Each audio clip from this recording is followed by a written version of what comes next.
I've got kids, and that means it's always about them.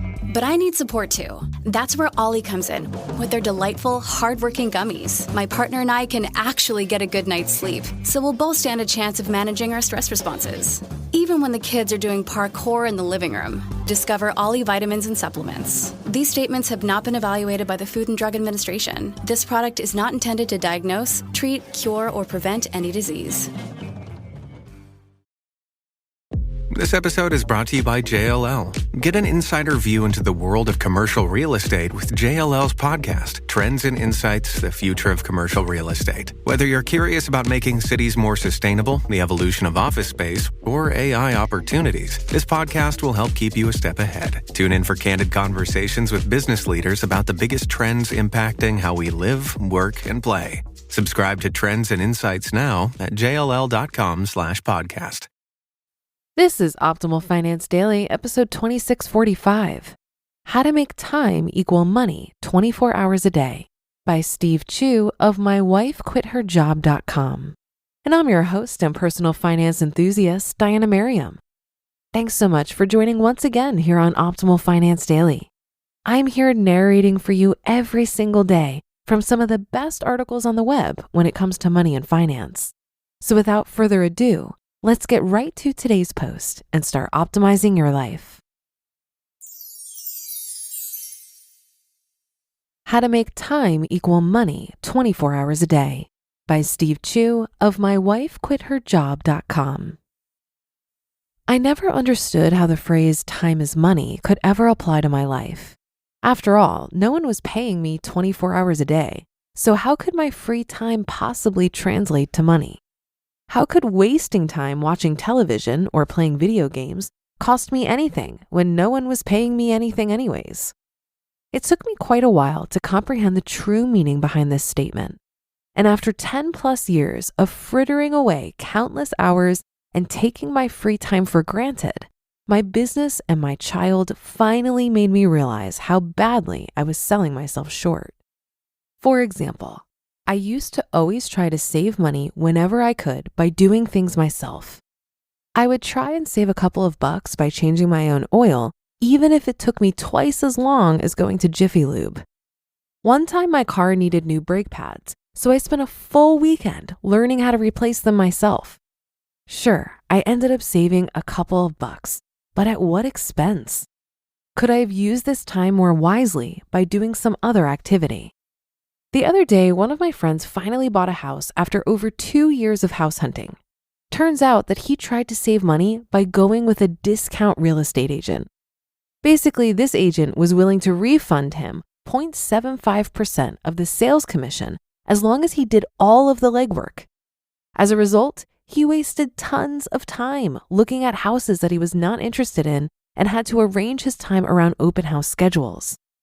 In the end, he probably saved around $7,000, but at what cost? He probably could have saved a ton of gas and time by having a real estate agent preview homes for him. That way, he would only have had to look at houses that he realistically had an interest in buying. Time is only money when you're making good use of it. The reality of it all is that time is not valuable until you do something valuable with it. Most people neglect to factor in the time component when it comes to making or saving money. As a result, most people drastically undervalue their time because they aren't making productive use of it.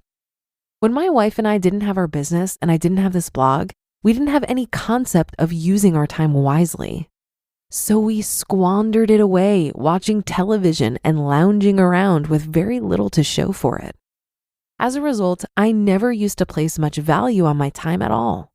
While I enjoyed relaxing, I always felt empty at the end of the day. Since time was not a scarce commodity for me, I was willing to do some stupid things to save money at the expense of my time. Perhaps one of the most egregious examples of my poor use of time was when I decided to move out of my apartment without the help of a moving company. I figured I could grab a few friends and save a good deal of cash by moving out myself. In the end, it took my friends and I an entire weekend to complete the task. Meanwhile, a moving company could have completed the same task for a few $100s and saved me over a day. Given that my 3 friends and I probably spent over 12 hours doing the move, we were paying ourselves roughly $9 an hour per person. Definitely not worth it. How do I make my time more valuable? So how can you avoid the same trap that I fell into? Do you find yourself selling yourself short? Do you spend time on projects that simply aren't worth your time?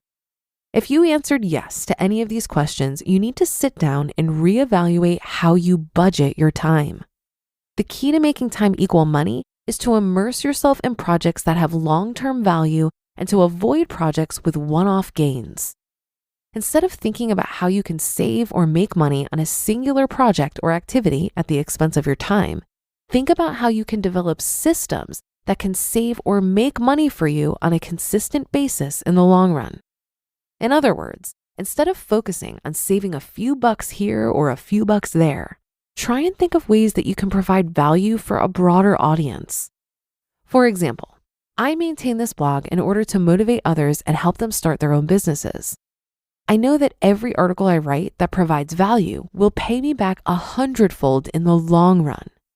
The same is true with my online business. I know that every hour that I spend working on the website or adding new content or products to the store will eventually net me gains that far outweigh my time investments. Meanwhile, if I use my time saving a few bucks here and there, changing my own oil or doing other things that I'm simply not efficient at doing, I might save some money once, but the time investment would offer no long-term value.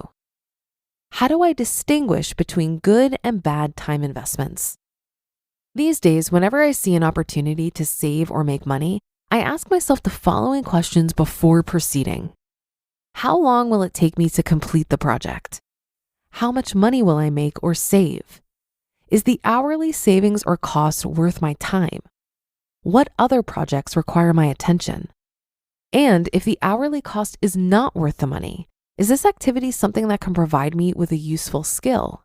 Will I enjoy doing this activity? While I can't quantify the exact value of an hour of my time, I do know that my schedule every day is completely packed. I have to constantly juggle spending time with my daughter, working on our online business, or writing articles for this blog.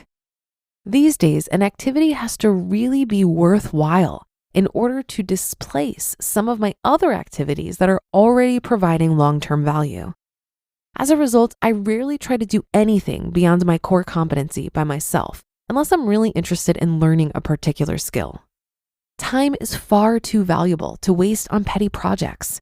The key is prioritizing your time for activities with the most potential. You just listened to the post titled, How to Make Time Equal Money 24 Hours a Day by Steve Chou of mywifequitherjob.com. And I'll be right back with my commentary. It's no secret that something always comes up when you're running a small business. It's time to take the pain out of payroll benefits and HR and put the joy back in running your business with Gusto. Gusto's payroll and HR services can make it a little easier. Gusto was designed for you, the small business owner. They take the pain out of running a business, automatically calculating paychecks, filing payroll taxes, setting up open enrollment. Gusto does it all. Want more? Time tracking, health insurance, 401k, onboarding, commuter benefits, offer letters, access to HR experts. You get the idea. With Gusto, you can focus on the joy of running your business. It's super easy to set up and get started.